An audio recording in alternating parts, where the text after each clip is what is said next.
Hello दोस्तों, स्वागत है आपका हमारे इस YouTube चैनल में। आज हम बात करने वाले हैं 12th फेल मूवी की, जो बहुत ज्यादा चर्चाओं में है। फिल्म की शुरुआत मध्य प्रदेश के चंबल जिले के एक छोटे से गांव से होती है। फिल्म की शुरुआत एक छोटे से घर से होती है। एक पिता, उसकी बेटी, उसके दो बड़े बेटे, उसकी बूढ़ी माँ और पत्नी। शुरुआत में हम मनोज कुमार शर्मा को अपनी 12वीं की परीक्षा के लिए नकल बनाते हुए देखते हैं। वहां मनोज कुमार शर्मा के पिता का एक दोस्त, जो उनके साथ उनके कार्यालय में काम करता है, मनोज कुमार के पिता का निलंबन पत्र लेकर आया, जिसे लेने से उसके पिता ने इनकार कर दिया। दादी के पूछने पर मनोज कुमार के पिता के दोस्त बताते हैं कि उन्होंने गांव के विधायक द्वारा दिए गए कागज पर हस्ताक्षर नहीं किए थे, जो कि गलत काम था, और यहां तक कि उन्होंने चेयरमैन को चप्पल से थप्पड़ भी मारा था। इस निलंबन पत्र को दीवार पर चिपकाने के बाद सहकर्मी अपने घर से चला गया। अगला दृश्य 12वीं बोर्ड परीक्षा की कक्षा में खुलता है, जहां सभी छात्र परीक्षा देने के लिए एकत्रित होते हैं, क्योंकि वे कई बार असफल होते हैं और स्कूल गांव के विधायक जी का होने के कारण विधायक जी ने सभी के लिए एक सुविधा बनाई है। छात्र पास हो सके, इसके लिए शिक्षक बोर्ड पर उत्तर लिख रहे हैं और छात्र उसकी नकल कर रहे हैं।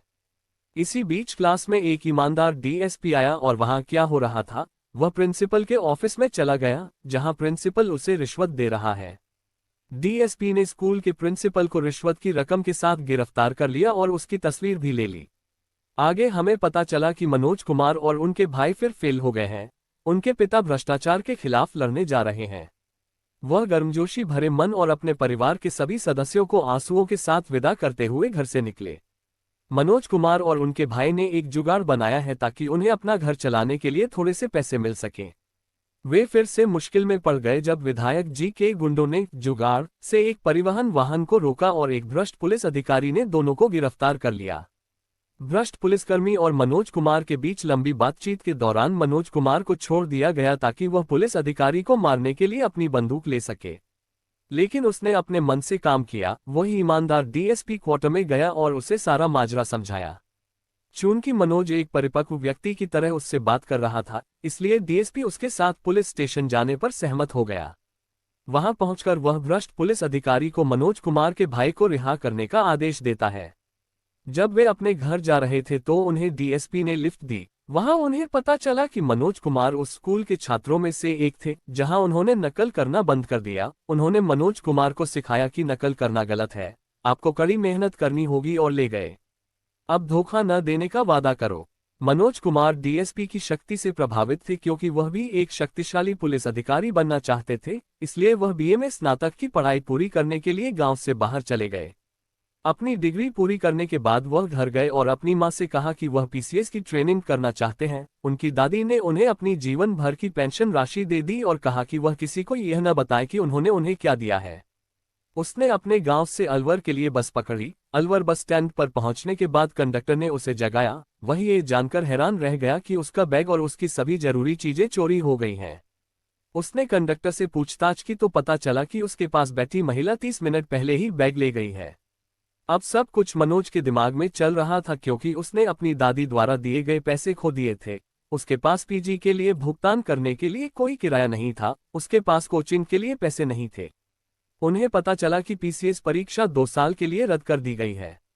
वह एक रेस्तरां के बाहर कई दिनों तक भूखा रहा, लेकिन एक दिन उसकी भूख बेकाबू हो गई और वह रेस्तरां में गया और कुछ खाने के लिए कहा। रेस्तरां के मालिक ने उसे खाना दिया। उसने रेस्तरां के मालिक से कोई काम बताने को कहा ताकि वह पैसे दे सके। उन्होंने उसे खाना दिया, लेकिन रेस्टोरेंट मालिक के बार बार कहने पर उसने मना कर दिया। फिर आवाज आई, भाई मैं दे दूंगा। आवाज प्रीतम पांडे की थी, जो पीसीएस का अभ्यर्थी भी था।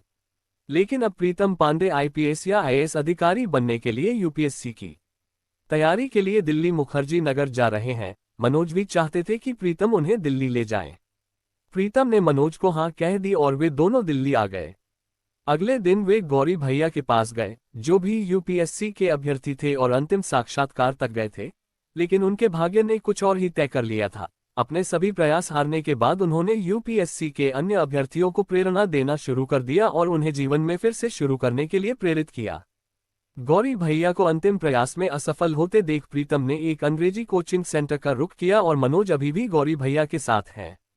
यूपीएससी के प्रीलिम्स में मनोज फेल हो गए, लेकिन प्रीतम यूपीएससी के प्रीलिम्स में सफल हो गए, लेकिन बाद में यूपीएससी के मेंस में फेल हो गए।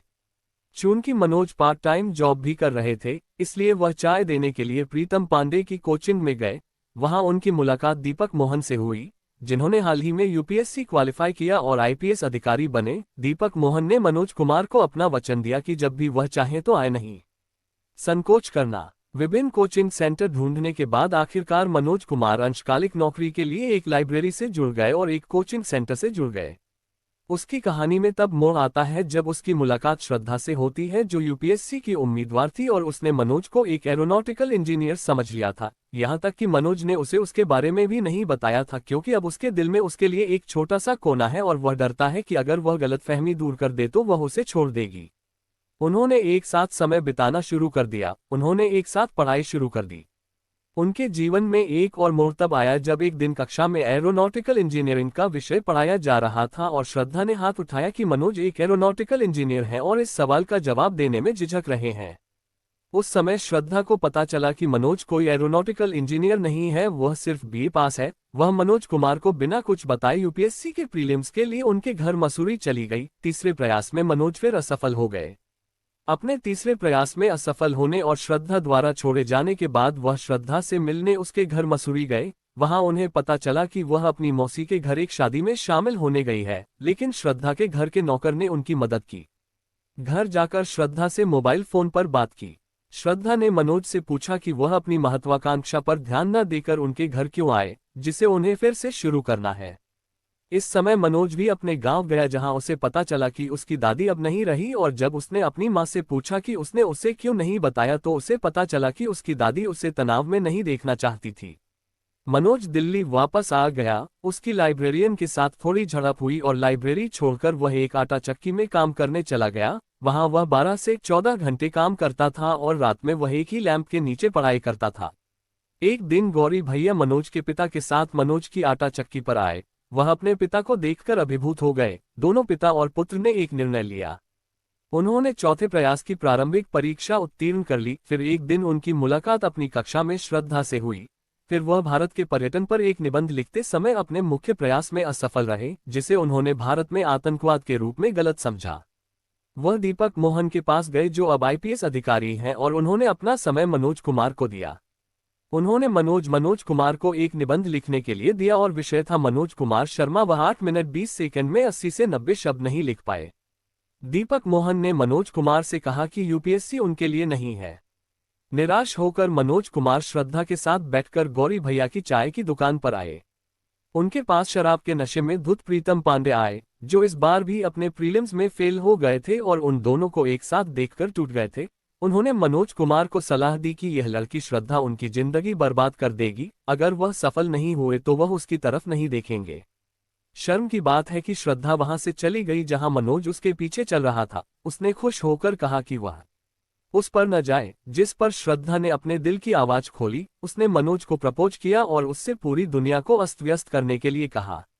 मनोज अपनी आटा चक्की पर आ गया और पढ़ाई शुरू कर दी। गौरी भैया ने मनोज को अपना कमरा देकर और मनोज के घर पैसे भेजकर सभी सुविधाओं का ख्याल रखने में मदद की। श्रद्धा ने अपनी प्रारंभिक परीक्षा उत्तीर्ण की और अब वह फिर से अपनी मुख्य परीक्षा के लिए मसूरी जा रही है।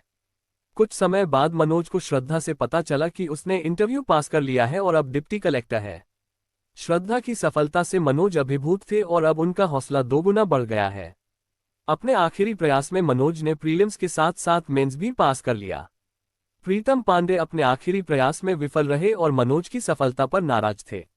श्रद्धा दिल्ली आना चाहती है, लेकिन उसके पिता ने उसे रोक दिया क्योंकि उसके पिता को किसी अज्ञात व्यक्ति से पता चला कि उसकी बेटी ने मनोज कुमार के साथ बिस्तर साझा किया है।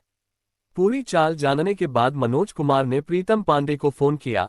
कॉल एक पुलिस अधिकारी ने उठाया। आनन फानन में मनोज कुमार पुलिस स्टेशन पहुंचे। उन्होंने प्रीतम को सलाखों के पास देखा। वहां उन्होंने बेईमान पुलिस अधिकारी को सबक सिखाया।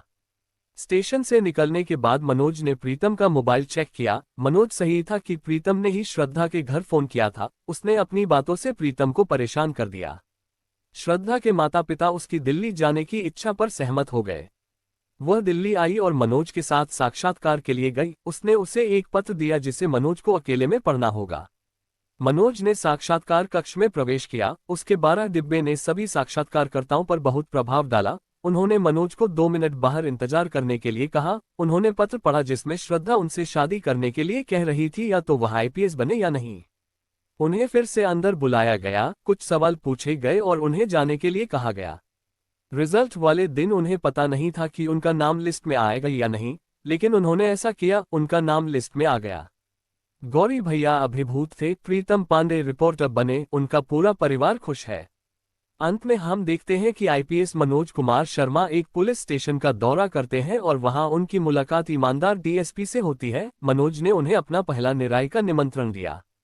डीएसपी पहचान तो गए कि ये कौन है, लेकिन जब पहचाना तो गले लगा लिया। फिल्म खत्म होती है। कमेंट करके बताएं आपको हमारी मूवी कैसी लगी।